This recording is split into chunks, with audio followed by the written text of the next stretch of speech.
texted Michael Kraft this afternoon and told him I'm listening Sunday and reminded me about tonight. And so he called me. He said he thinks he has pink eye. He's got something going on with his eye.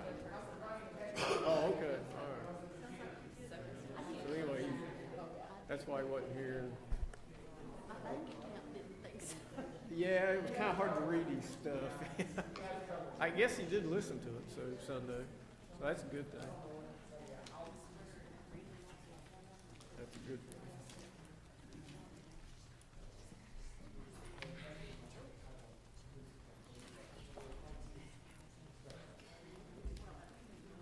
Well, good evening. We're on lesson 2. We're in our series, or our part of these lessons about miracles and providence of God. Hope you find this evening's lesson interesting. I think there's definitely some interesting parts of this. So I hope as we go through it, you look at some things and think about some things. Before we get started, let's have a word of prayer. Our Father in heaven, we thank you for this day and for this opportunity we have to assemble and to study your word. And we ask that you be with us, that you guide us, that you grant us wisdom and knowledge, and you help us to better understand these things, that we can better apply them to our daily lives. We thank you most of all, Father, for Jesus and for his blood that was shed on that cross for our sins. And we pray that you forgive us when we come repenting of them. In his name we pray, amen. As I mentioned in our introduction, maybe last week, the book of Joseph and the book of Esther both are chock full of God's providence. There's just so much in both of those books that we could spend a lot of time on. I don't really understand why in this particular lesson here they only give us 2 questions on Joseph, because there's so much in there that it probably could have had its own lesson by itself. One thing before we go any farther, Lynn, and she's not here this evening, Lynn grabbed me after class last week. She said, that's really, there was a question, and I'd have to pull it out of there, talking about where the flood destroyed the earth. She said, that's not really true. And I stood there for a minute. I said, you're right. The earth wasn't destroyed. The earth was covered with water. All flesh, all living flesh was destroyed. Now, the fish, of course, weren't. So I thought, you're paying attention there. There you go, Lynn. So anyway. The Bible says that Paul had the breath of life. Yeah. And then I thought I saw one verse where it talked about all living flesh, or referred to all flesh, or I don't remember exactly how the verse read. But anyway. Again, we're going to take a few minutes and look at the book of Joseph, or not the book of Joseph. The story of Joseph. When you look at it, it starts off in chapter 37 of Genesis and goes clear to the end of Genesis chapter 50. So Joseph's story takes, a third of the book of Genesis. A very significant part of the book is about Joseph's life. And as we look at this evening, you see so much up and down in Joseph's life. I mean, there's all of a sudden, he's here, and all of a sudden he's down, and all of a sudden he's back up, and all of a sudden he's back down. His life is constantly up and down, up and down. And that kind of made me get thinking, I know there's going to be some people that can quote this, what does Romans 8:28 say? All things work together for good to them who love the Lord and are called according to his purpose. Yeah. Let me turn over there. I should have already had it turned over here. All things work together for good to those who love to those who love God, to those who are the called according to his purpose. It doesn't say that all things are going to be good. It doesn't say that our life is going to be good. It says that all these things are going to work for the good. And I thought that was really fitting with Joseph. His life is up, his life is down. The same way with us. Sometimes we have a bad day, a bad week, a bad month, sometimes a bad year. But still, all these things are going to work together for good. And so think of that as you go through your life. If you're struggling with different things, I think we all need some encouragement every now and then, and I think that's a good verse for us to think about when we do get down. But anyway, with Joseph, we'll see this, and we'll see God's providence. We see miracles in the book of Joseph. We see miracles within the story of Joseph. But you really see God's providence at work.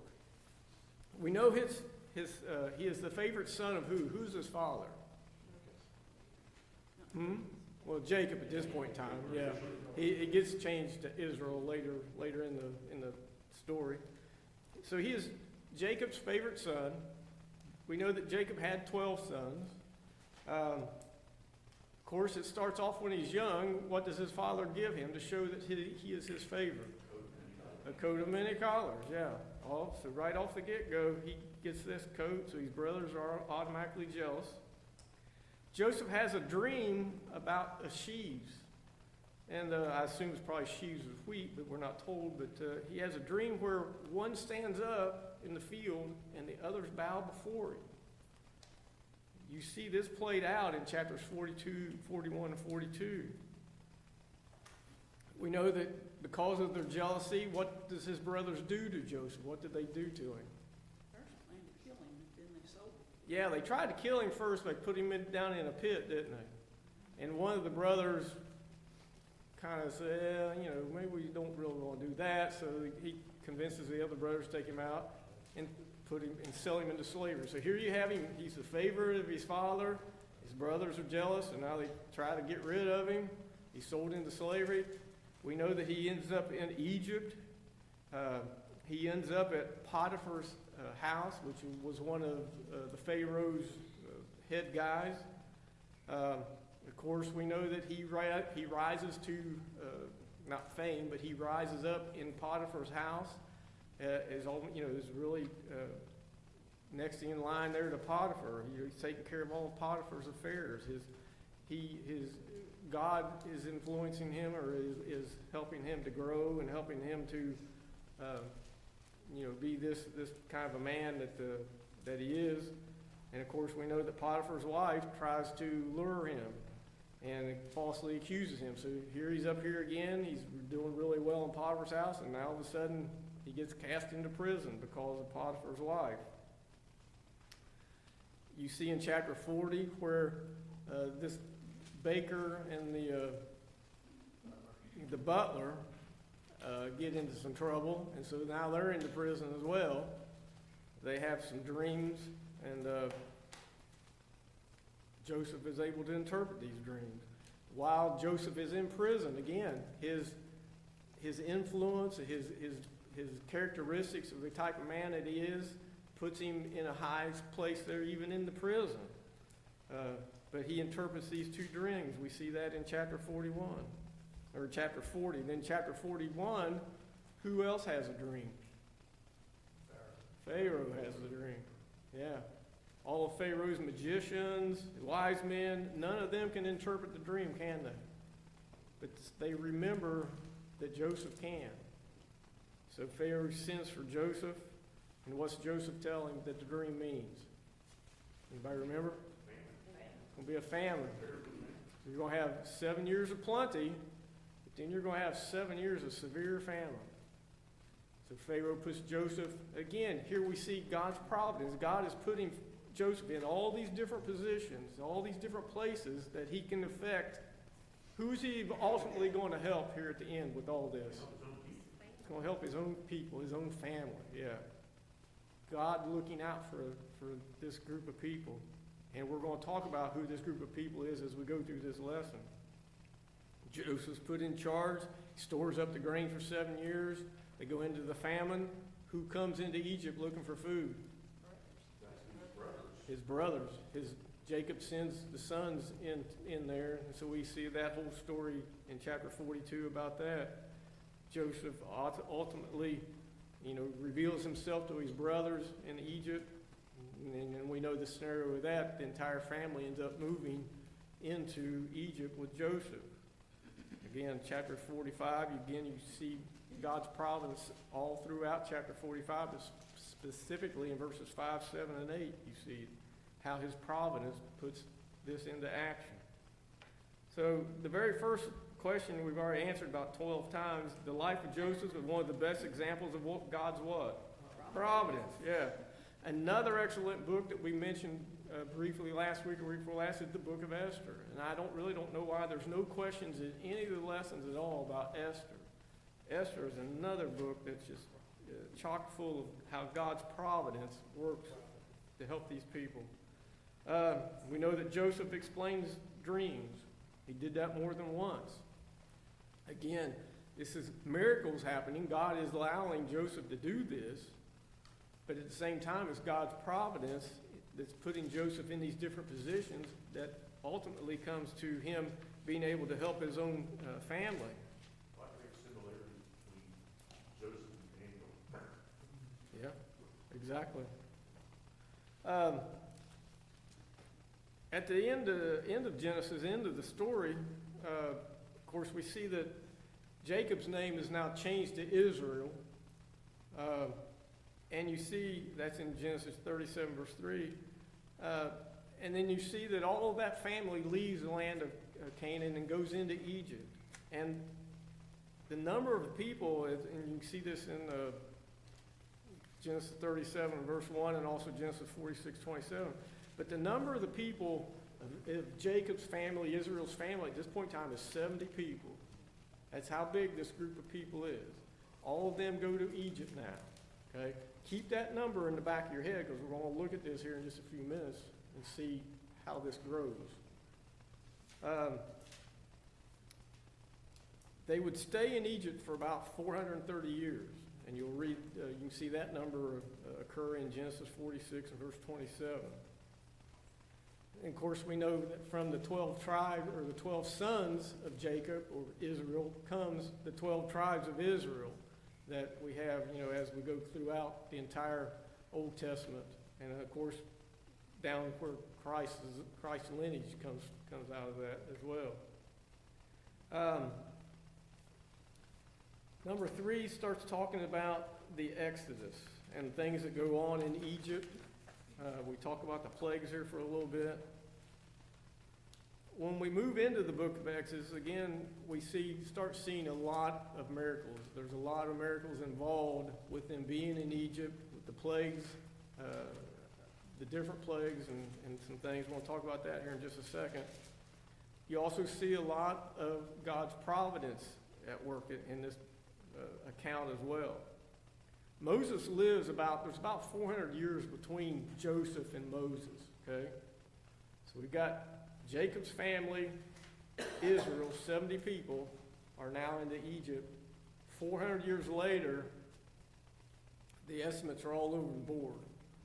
In 400 years, we know that there's at least 600,000 men. We have an account of that, and so you would assume that there's that many women, and you would assume there's probably, so that puts them about 1.2 million. You would assume there'd be that many kids or more.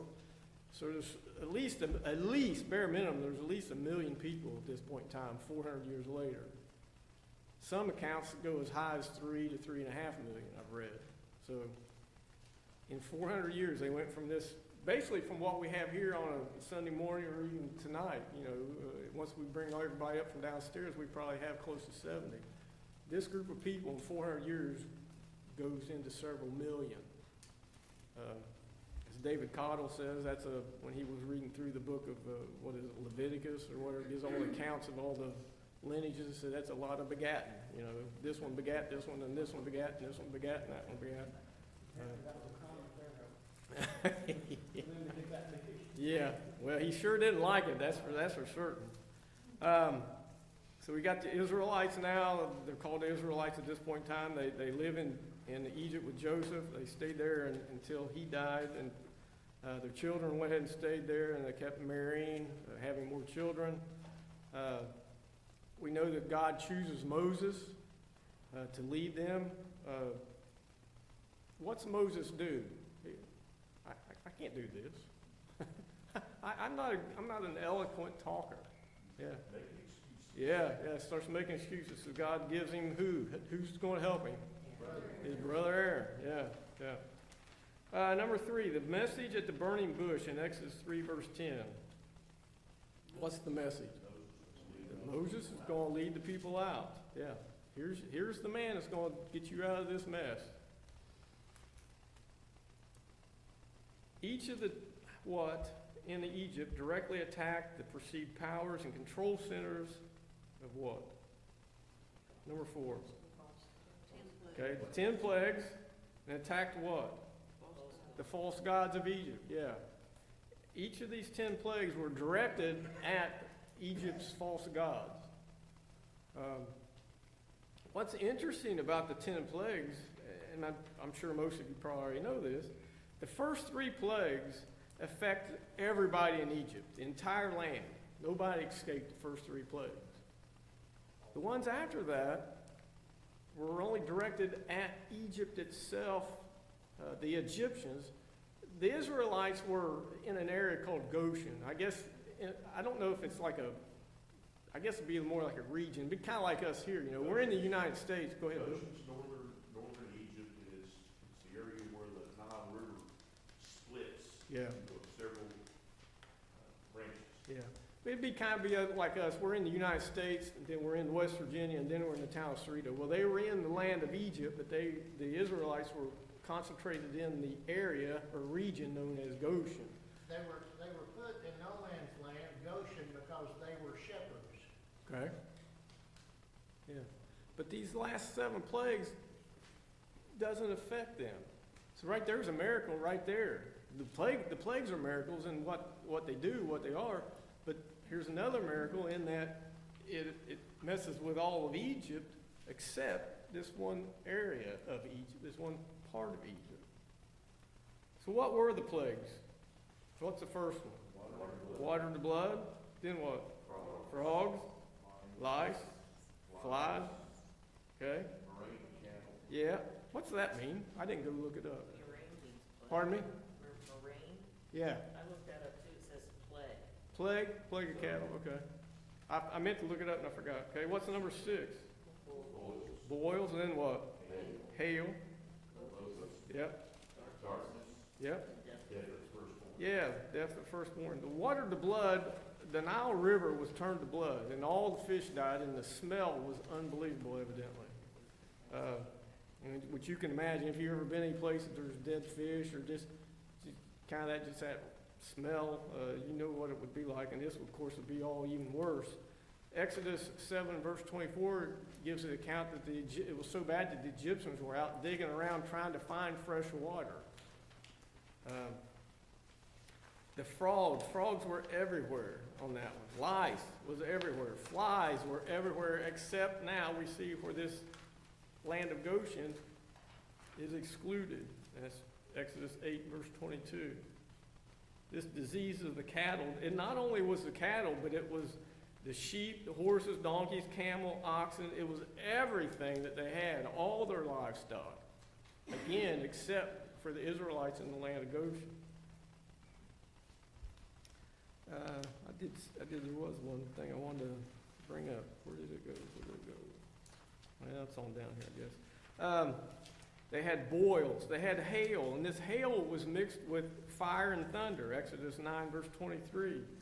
And they were warned to get the livestock and the servants inside. The locusts, of course, are like gigantic grasshoppers. They ate anything that was not destroyed by the hail in the previous plague. So what was left behind with the plague, or when the hail came through, the locusts took care of it. The locusts wiped out everything. The darkness goes against Ra, the ray, their god or goddess or god of the sun. So this was directly directed toward them. The Egyptians should have realized, your God is not answering anything here. Our God has made it completely dark. Where's your God? Turning it back to daylight. Well, he wasn't there. It was darkness all over the land, again, except in the land of Goshen. So that'd be like the darkness all over the United States, except in this little town of Cerrito. Another miracle. And then, of course, we all know the story about the death of the firstborn. God was going to pass through the land if there wasn't what on the doorpost and the lintel? What had to be on there? Blood. Blood, yeah. They had to sacrifice the lamb. They were told to eat all of it. Nothing was to remain. They were told to be prepared, be dressed, be ready to leave. And we know that all of that took place at midnight as the Lord passed through the land, killed all the firstborn of the Egyptians, even the firstborn of all the livestock. It wasn't limited to just the humans. It even went through all the livestock. Let's see. Of course, we know that now, even those that are still of the Jewish faith, persuasion, whatever you want to call it, they still celebrate this event. I don't think they sacrifice any animals like they did back then, so it's kind of like, all right, let's do what we want to do, but we don't do all of it again, kind of a thing. They have a form, they're still waiting on the red pepper. Okay. You know, I was thinking about that death of the firstborn, reading, studying this. You could have had a family, a man and a woman, and a child. He could have been the firstborn. Man, he could have been stricken. The child would have been stricken. Been a lot of widows. Yeah. Yeah, I mean, yeah, it wasn't confined to we think whether the firstborn as being a young child. No, I mean, he could have been 40, 50, 60 years old. I mean, The mother could have been a firstborn too. well, that's true. We always think about it being a male too. It doesn't say that, does it? It just says the firstborn. Back to what you were saying about Passover, Passover is still better to say peace, Yeah, it's just like it was in the New Testament. right. Where the term they use is a cedar, S-E-D-E-R, cedar. Okay. Okay. Of course, we see that the God of heaven caused all these plagues. The God of heaven removed all these plagues. It should have shown the Israelites for sure. It should have shown the Egyptians, the truth about the existence of God, and that there's only one God and not all these other little gods that the Egyptians had, all this pagan worship that they had. But of course it didn't, as we see this played out later on. Go right Yeah, ahead. that's what I think about, like, I think it was a debate Calvin had with Dan Barker, maybe. He asked, God were to come out and do this and this, and, with all this specific stuff, clearly a miracle, would you be convinced there was a God? And he said, oh yeah, definitely. And then he kind of references events like this, well, here was God doing this stuff, and they still, I'm convinced everybody wouldn't be convinced even if we did that today. I don't think so either. I couldn't imagine experiencing all of that and still denying, that's crazy.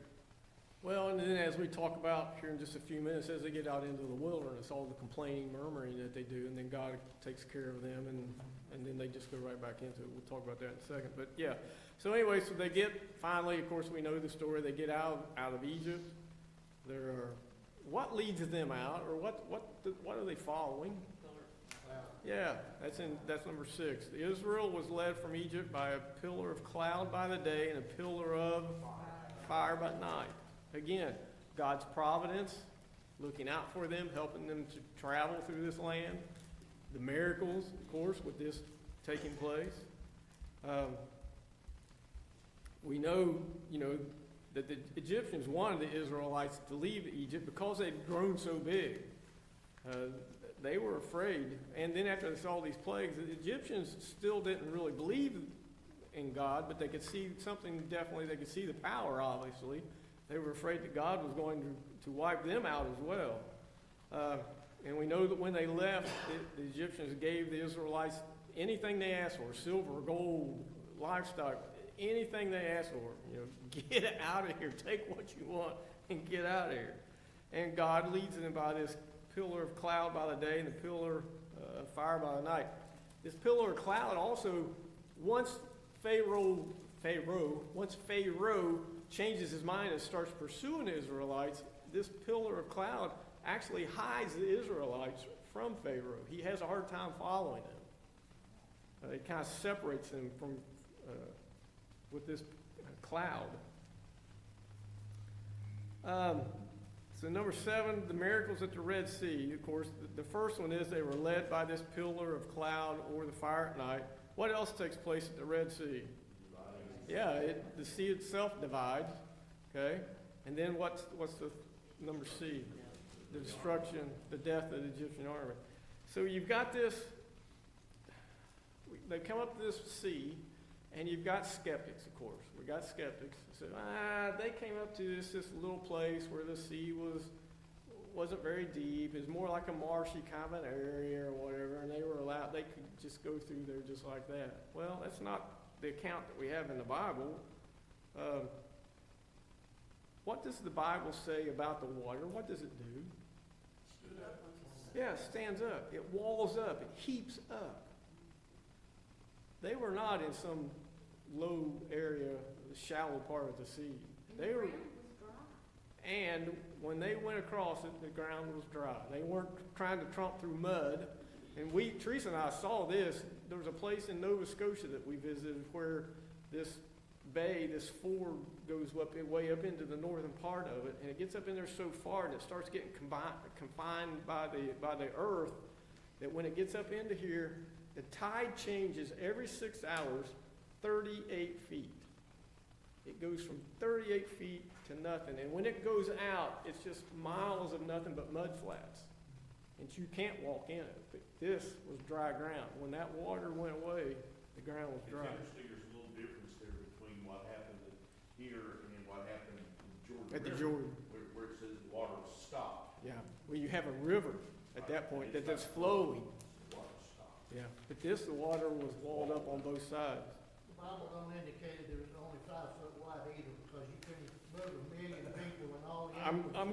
I'm glad you brought that up. I can just give you that one here. Where did that go? Let me find that real quick since you just went and brought that up. Here it is. Okay, this was what I found doing a little bit of research. Of course, again, we're talking about several million people at this point in time that's going to go across this Red Sea. If they go across the Red Sea, double file, if they went through, just like going out to here, if we went through this door, double file, the line would be, now they're assuming that it's 3 to 3.5 million people. The line would be 800 miles long if they went double file. It would take them 35 days and nights to get through that. Well, we know that wasn't the case. They did it all in one, didn't they? Okay? So there had to be enough space in this sea. It had to be at least 3 miles wide. And they walked through it 5,000 abreast in order to get through there in that one day. Think about all their animals too. It wasn't just people. It was all the animals that they had. Everything. This was not an ordinary event. As any stretch of the imagination. If an explosion can create order in the universe, then I think a sea can part like that as Yep. well. Absolutely. If anybody wants to see what could be a decently accurate representation of this scene, there's a DreamWorks cartoon. Grew up watching The Prince of Egypt, and it shows this scene, and I don't know if that's exactly how it was or not, but it shows like, sea creatures just swimming at the side of the wall, and the kids are like, it's pretty neat to see that. I don't know if it's as accurate as it was. I don't know. That would be a thought, walking through here and what in the world? Be like going through the aquarium at SeaWorld or something. All right, we gotta get moving here.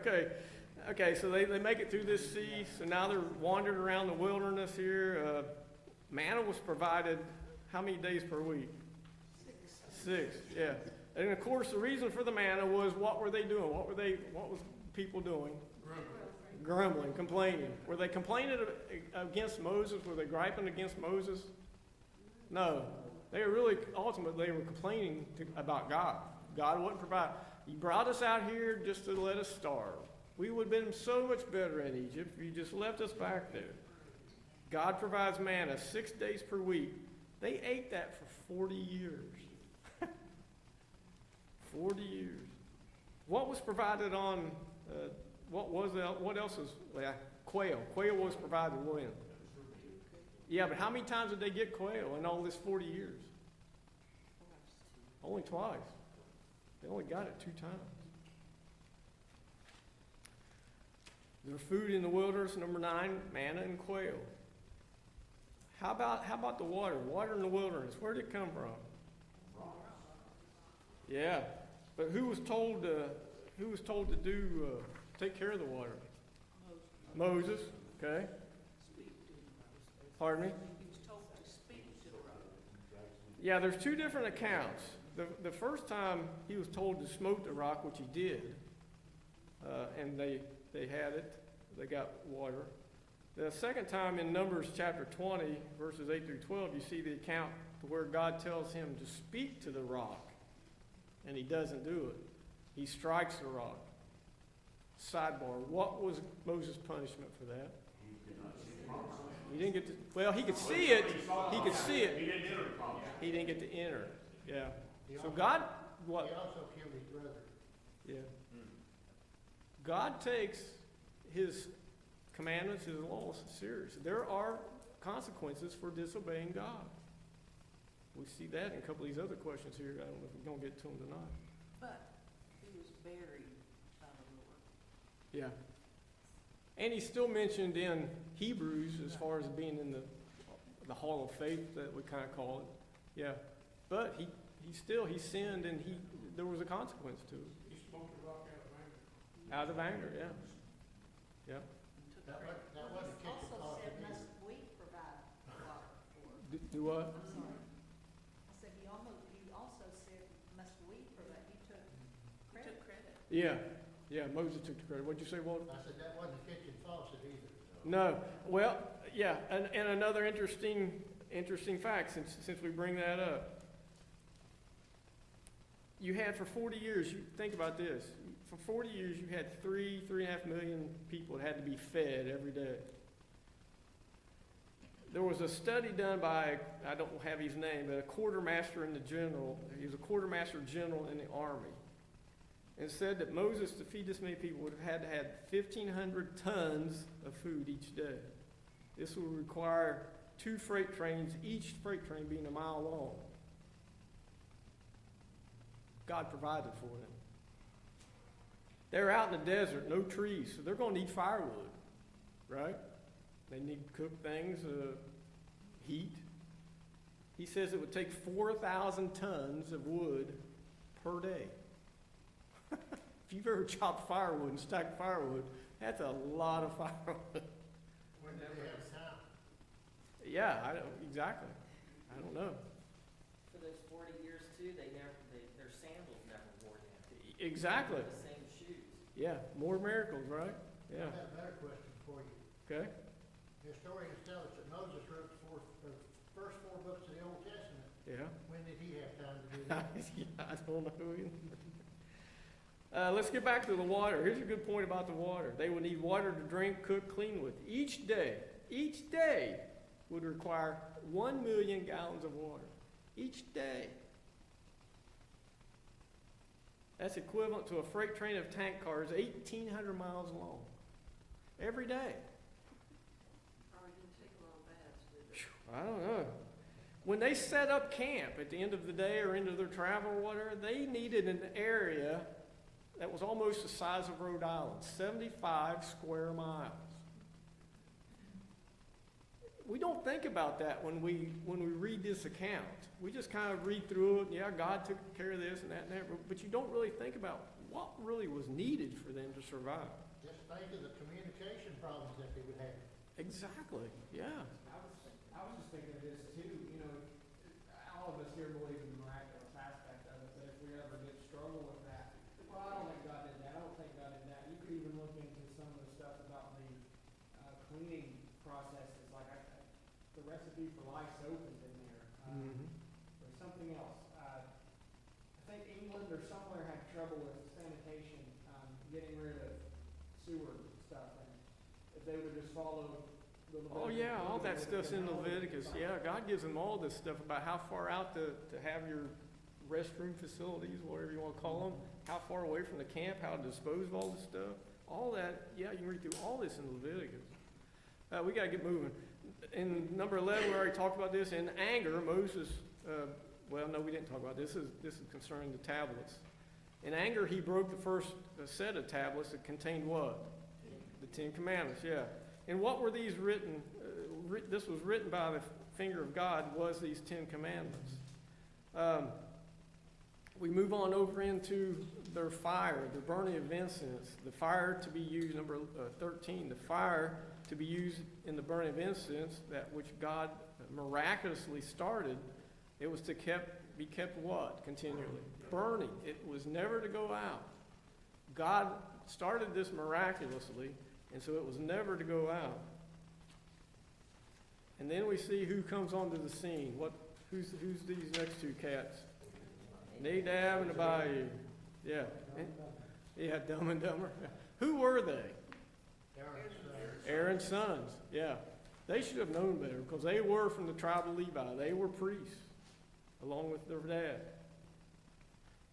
They were priests along with their other brothers, Eleazar and Ithamar. Only the priests, we know, could offer sacrifices to God. Only descendants of Aaron could be priests. Then we have Nadab and Abihu that offered this strange fire. We don't know exactly what they did, but it must have had something to do with obviously not taking it from this correct place, from this altar that burned continuously, from this fire that was continually going. What happens to them? Does God say, well, it's not that big of a deal, you know? Yeah. God immediately consumes them with this fire. Yeah. Do you think it's possible I can't prove it, but do you think it's possible they have been wrong? I've seen some commentaries talk about that. There's more than one mention that. It's almost as if God arbitrarily tells Aaron, oh, by the way, don't drink so you can make good decisions. And it's like, I wonder if that could have been part of the reason. There was a lot of, a lot of commentary that got maybe a little corrupt. Yeah. Yes, that too. Definitely Yes. sin. Yes. They definitely were not on the up and up on a lot of other things besides that. All right, let's try to wrap this up here. We're going to not skip through, but number 15, what was the results of complaining? Destroyed the fire. Yeah. Ground swallowed. Yeah, this is the account in Numbers chapter 11. After being at Mount Sinai for a year, the Israelites moved on. They took down the tabernacle, they packed everything up, they carried it. Of course, remember that the Ark of the Covenant had to be carried a certain way. They had the staves or poles through it. You had to carry it by the pole. You weren't to touch it or anything like that. And of course, here they are wandering again, and the Israelites begin to complain again. The Lord becomes angry when he heard the complaining, and so God sent fire out among the camp, and it killed some of the Israelites. Again, I'm going to get your attention. You're griping and complaining about me. You're going to pay for this. The Israelites cry out to Moses. Moses praises God.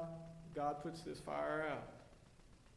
Can you imagine standing there and the ground just opens up? Yeah. Swallows you up and then goes closed again. Yeah, and that's the account that we see in Numbers chapter 16, verses 1 through 35. Again, there was a rebellion at a place called Korah. Of course, we know a rebellion is a fight against whoever is in charge. You're rebelling the powers to be, the authority that's in charge.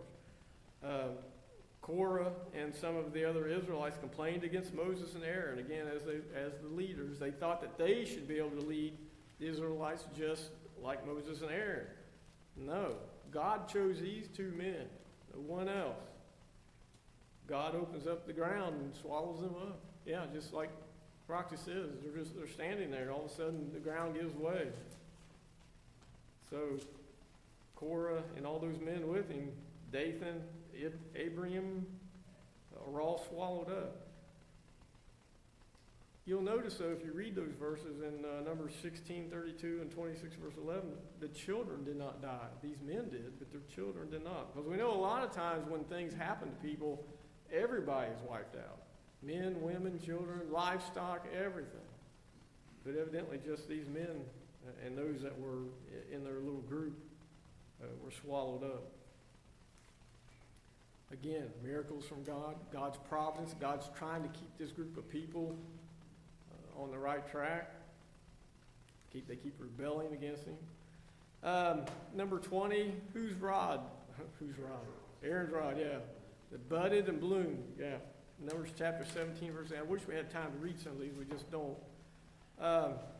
Then we have Moses lifted up the serpent in the wilderness, even so the Son of Man must be lifted up. A parallel passage with that. Of course, we know that, again, they were complaining. God sends the serpents out, bites people, they die, they start dying. People start complaining to Moses, hey, we're dying from all these snake bites or whatever. Moses goes to God. God says, make this brass serpent, put it up there on a pole, and they look at it, they'll be healed. Again, God taking care of them. God's providence, God's miracles in allowing all this to happen. That's a miracle, but that's something that people had to participate in. It wasn't just given to them. Exactly. Well, even the manna was provided for them. They still had to go out and gather it up. Yeah, yeah. I mean, there was things that they had to do too. The last one, and we've talked about this in the past, is Balaam and the donkey, and I think that's one of the funniest stories in the entire Bible. This donkey says, "Why do you keep hitting me?" Yeah. Yeah.